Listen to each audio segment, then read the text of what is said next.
होळी पौर्णिमेच्या पावन पर्वावर श्री क्षेत्र हिंगणा झोपडी अकोली येथील श्री गुणवंत महाराज संस्थानच्या वतीने आयोजित पालखी सोहळ्याने संपूर्ण अकोला परिसर भक्तिरसात न्हाऊन निघाला आहे। पूज्य सद्गुरू श्री गुणवंत महाराजांच्या प्रगट दिनानिमित्त निघालेली ही भव्य पालखी लाखनवाडीच्या दिशेने प्रस्थान करतेवेळी भाविकांची अलोट गर्दी उसळली होती।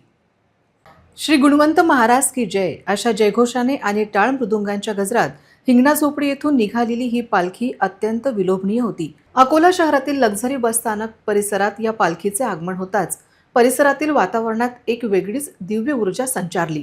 जागोजागी भाविकांनी पालखीचे औक्षवण करून स्वागत केले। या भक्तिपूर्ण वातावरणात भाविकांच्या डोळ्यात आनंदाश्रू होते, तर काहींचे हात नतमस्तक होऊन महाराजांच्या चरणी लीन झाले होते। या आध्यात्मिक सोहळ्याचे मार्गदर्शन आणि पंचदशनाम जुना आखाडा हिंगणा संस्थानचे अध्यक्ष संतोष महाराज उपांख्य शंभूगिरी महाराज यांच्या नेतृत्वात हा पालखी सोहळा मार्गस्थ झाला। यावेळी महाराजांच्या आशीर्वादाने आणि भक्तांच्या उत्स्फूर्त सहभागामुळे हा प्रवास एक नामस्मरण यात्राच बनली होती। ही पालखी मजल दरमजल करत नाम संकीर्तनाचा गजर करत श्री क्षेत्र लाखनवाडीला पोहोचणार आहे।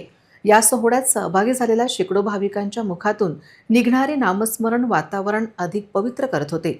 होळी पौर्णिमेचा हा दिवस गुणवंत महाराजांच्या प्रगट दिनामुळे अधिकच मंगलमय झाला असून या पालखी सोहळ्याने भाविकांना एक वेगळ्याच आध्यात्मिक अनुभूतीचा अनुभव दिला आहे।